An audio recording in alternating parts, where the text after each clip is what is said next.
Eu costumo dizer que quem planeja tem futuro, quem não planeja tem destino.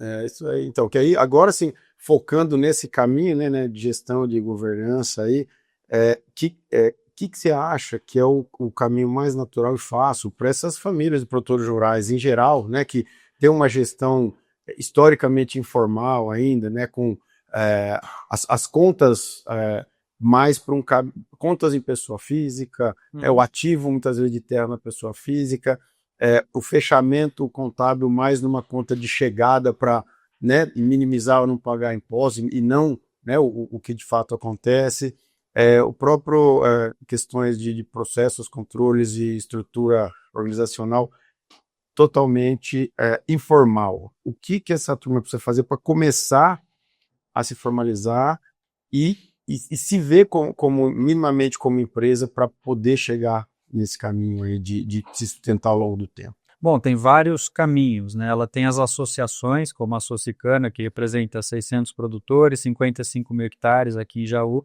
que ajuda nesse braço de gestão. Ela pode contratar a Trato, né? Consultoria, Opa, para pois é. ajudá-la. Ela pode pedir ajuda. O que ela não pode é deixar de fazer gestão. Se ela deixar de fazer gestão, ela vai estar, né, essa fazenda está fadada a ter prejuízo, porque às vezes o prejuízo ele está escondido em algumas questões que eu acredito que eu estou realizando economia e eu estou realizando desinvestimento. Vou pegar o exemplo da calagem. Calagem é 2,7% do custo de todo um trato cultural. Eu considero de 10 a 20% da receita. Pronto. Um solo sem o pH adequado vai fazer com que a planta não absorva os nutrientes. Então, uma calagem bem feita é a base de um plantio bem feito e de uma agricultura longeva. Então, será que economizar os 2,7% do custo de um calcário vai ser uma economia inteligente ou uma economia porca? Essas decisões, elas passam pela gestão, elas passam por aquilo que é medido, porque tudo que é medido é gerido. O que não é medido não é gerido. Então eu vou usar o NPK, fórmula 2520 mais 5 de enxofre. Baseado no quê? Qual é a análise que me levou a usar essa fórmula? Eu vou aplicar inseticida para broca. Baseado em qual MIP? Quais índices de infestação? Eu vou usar bioinsumos, mas quais são os seus níveis de infestação? Representam a necessidade do bioinsumo ou do químico aliado com bioinsumo? Então, o conhecimento ele paira na informação. Informação é poder e poder de decisão para ter um resultado melhor. E nós estamos falando aqui, na minha opinião, que o que você está falando aí, o produtor rural, quem sabe ele precisa estudar mais e não ser a agenda de quem define que produto vai ser vendido na propriedade dele. Como é que você coloca essa questão? Porque, de fato, as empresas e as grandes empresas estão aí para apoiar o produtor para vender, só que ele tem que fazer o seu para tocar a sua vida também. E cada fazenda é uma fazenda, cada análise de solo é diferente.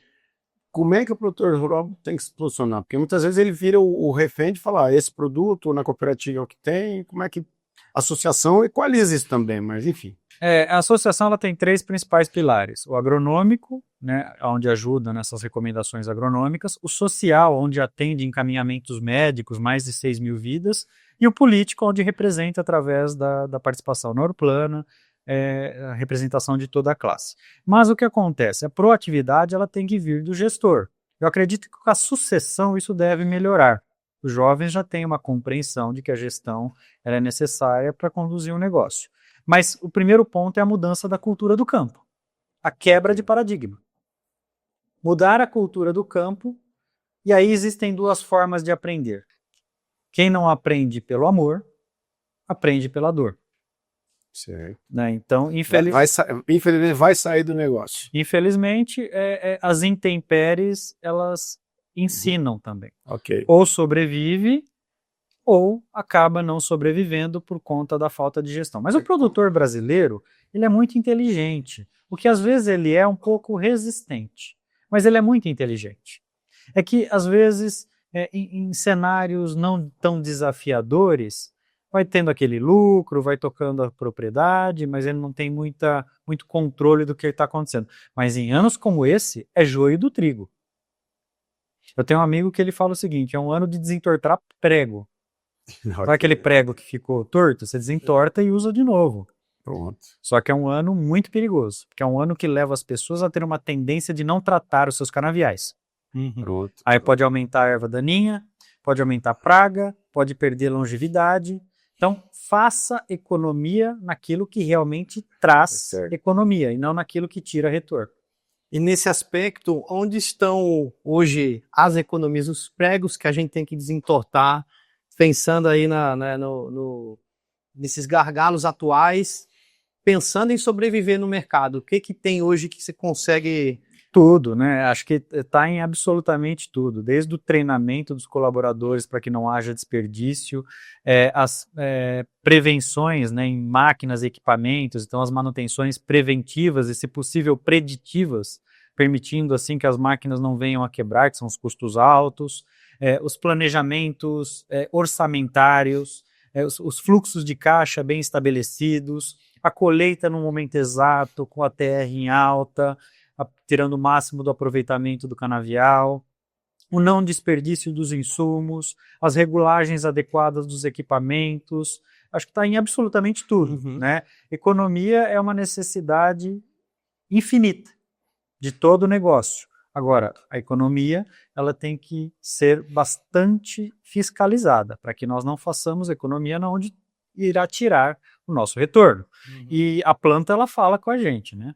Ela traz ali o resultado, a consequência dos nossos atos, né? Então, se você deixar de nutrir, se você deixar de tratar, se você deixar de cuidar, ela vai responder na mesma proporção. É um ser vivo. eu tinha visto aqui, né, que você recebeu recentemente algumas premiações, algumas menções, né, ao seu trabalho, ao trabalho da empresa, no quesito da sustentabilidade, né? Isso está dentro de que parâmetros, né? Baseado o que caracteriza, né, o seu trabalho, a sua empresa como uma empresa top sustentável que recebendo premiação mundial? Aonde que está, né, esse diferencial? Primeiro que o meu maior capital é o capital humano.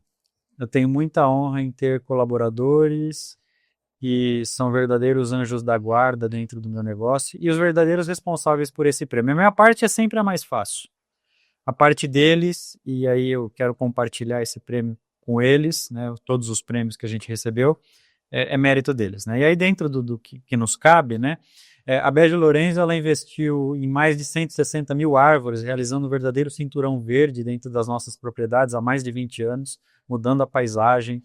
Ela tem apiário ao lado da cana, e esses apiários eles servem como bioindicadores, porque a mortalidade das abelhas indicam que o que está acontecendo na cana está afetando a fauna e, consequentemente, a flora.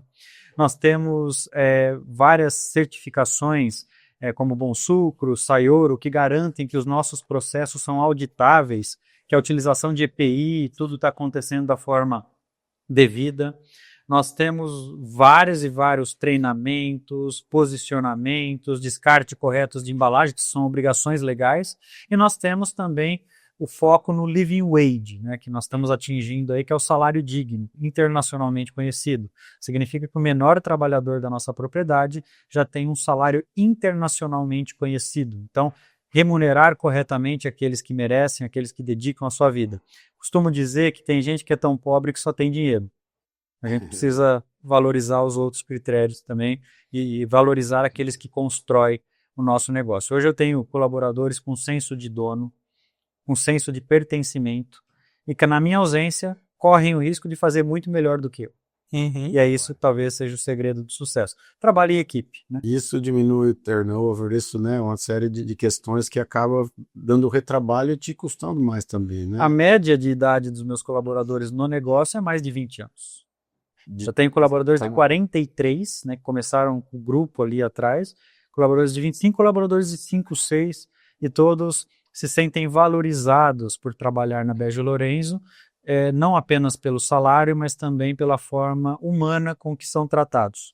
Eu acredito que, se for para não tratar de forma humana, aí perde todo o sentido do nosso negócio, da nossa existência, né? Então, a gente olha para as pessoas como o nosso maior capital. Pessoas e solo é o que move a agricultura. Pronto. E que tipo mais ou benefício, né, ou validações que você coloca na tua equipe, nos seus colaboradores, para ser diferenciado e vou além. Como é que alguém que é uma fazenda comum pode começar?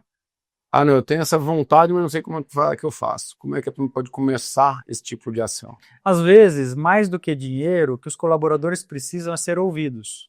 Nossa. Confiar naqueles que estão na lida é a diferença entre ter uma maior produtividade, porque ninguém conhece melhor a sua área, o seu solo, a sua planta, o seu gado, seja o que for, do que aqueles que estão no dia a dia. A gente tem que ter um critério e uma qualidade que garante todas as outras, que é a humildade. Quando nós temos humildade, a gente abre os nossos ouvidos para ouvir, abre os nossos olhos para enxergar, e aí aprendemos. E junto disso, né, o colaborador, além de apoiar diretamente o negócio, ele se sente pertencente a um negócio, Pertencente ao negócio. a uma comunidade, está ouvindo, e aí vai fechando esse caminho de ter longevidade. É um ciclo virtuoso, né? É um ciclo virtuoso. Pensa o seguinte, vocês também, provavelmente, a gente passa mais tempo no nosso trabalho do que com as nossas famílias. Então, se a gente não tiver prazer em fazer aquilo que a gente faz, se a gente não tiver dignidade, respeito, se a gente não tiver motivação, nós não vamos ter resultado. Por trás de qualquer máquina existe um ser humano. E olha o nível da negligência. Às vezes, no nosso setor, a gente compra um maquinário de 3 milhões de dólares e coloca um trabalhador mal remunerado e mal treinado para pilotá-lo.